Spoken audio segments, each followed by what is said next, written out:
അൽഹംദുലില്ലാ വസല്ലി വസല്ലിം അലാ നബിയിനാ മുസ്തഫ മുഹമ്മദിൻ സല്ലല്ലാഹു അലൈഹി വസല്ലം വഅലാ ആലിഹി വസഹ്ബിഹി അജ്മഈൻ അമ്മാ ബഅദ് അഊദു ബില്ലാഹി മിനശ് ശൈത്വാനിർ റജീം ബിസ്മില്ലാഹിർ റഹ്മാനിർ റഹീം സൂറ അൽ ബഖറ 238-ാമത്തെ ആയത്ത് അല്ലാഹു സുബ്ഹാനഹു വ തആല നമസ്കാരവുമായി ബന്ധപ്പെട്ട ഒരായത്താണിത്.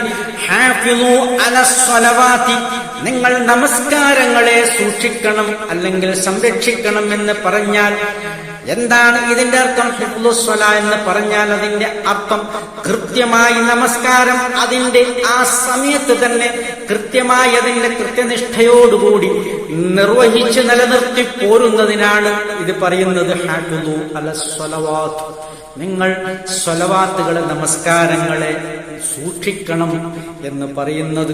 വസ്വലാത്തിൽ വുസ്താ, പറയുന്നു വസ്വലാത്തിൽ വുസ്താ, മധ്യ നമസ്കാരം, പ്രത്യേകിച്ചും മധ്യ നമസ്കാരം.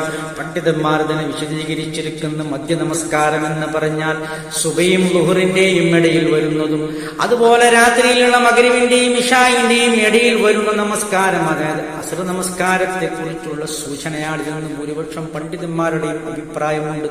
ആ അസ്ർ നമസ്കാരത്തിന്റെ പ്രത്യേകതകൾ നോക്കൂ. എന്താണെന്ന് വെച്ചാൽ ഒരു സംഘം മലക്കുകൾ വാനലോകത്തു നിന്നും ഭൂമിയിൽ നിരീക്ഷണം നടത്തുന്നതിന് വേണ്ടി അല്ലാഹു സുബ്ഹാനഹു വ തആല പകല് അവരെ പറഞ്ഞേക്കുന്നു. അവർ സുബഹിയുടെ സമയത്താണ് അവർ ഭൂമിയിൽ ഇറങ്ങുന്നത്. ആ സമയത്ത് തന്നെ രാത്രി നിരീക്ഷണം കഴിഞ്ഞ മലക്കുകൾ സുബഹിയുടെ സമയത്ത് വാനലോകത്തേക്ക് കയറിപ്പോകുന്നു. ശേഷം ആ വൈകുന്നേരമാകുമ്പോൾ അസ്ർ നമസ്കാരത്തിന്റെ സമയമാകുമ്പോൾ ഈ പകലിലുള്ള നിരീക്ഷണം കഴിഞ്ഞ മലക്കുകൾ വാനലോകത്തേക്ക് കയറിപ്പോകുകയും അങ്ങനെ രാത്രിയിലേക്കുള്ള പുതിയ മലക്കുകൾ അസ്ർ സമയത്ത് ഇറങ്ങി വരികയും ചെയ്യും. ഇങ്ങനെയുള്ള പ്രത്യേകതകളൊക്കെ ഉണ്ട്. അതുമാത്രമല്ല അദ്കാറുസ് സബാഹി വൽ മസാ എന്ന് പറഞ്ഞാലുള്ള ആ ദിക്റുകളുടെ സമയം പണ്ഡിതന്മാർ പറയുന്നത് അസ്ർ നമസ്കാരാനന്തരമാണ്. ഇങ്ങനെ ഒരുപാട് പ്രത്യേകതകൾ അസ്ർ നമസ്കാരവുമായി ബന്ധപ്പെട്ടിട്ടുണ്ട്. ശേഷം അല്ലാഹു പറയുന്നു, നോക്കുക, ഖൂമൂ ലില്ലാഹി ഖാനിതീൻ, അല്ലാഹുവിന് വേണ്ടി നിങ്ങൾ നിൽക്കണം. ഖാനിതീൻ, ഭയഭക്തിയോടുകൂടി നിങ്ങൾ നിൽക്കണം എന്ന് പറഞ്ഞാൽ നിങ്ങൾ ഭയഭക്തിയോടുകൂടി നമസ്കാരം നിർവഹിക്കണം.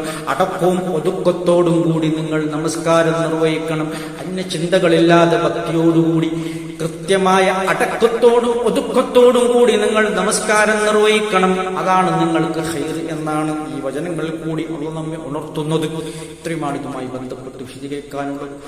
സത്യമായി മനസ്സിലാക്കുന്ന സജ്ജനങ്ങൾ തന്നെ അല്ലാഹു കേട്ട് അനുഗ്രഹിക്കുമാറാകട്ടെ. അൽഹംദുലില്ലാഹി റബ്ബിൽ ആലമീൻ.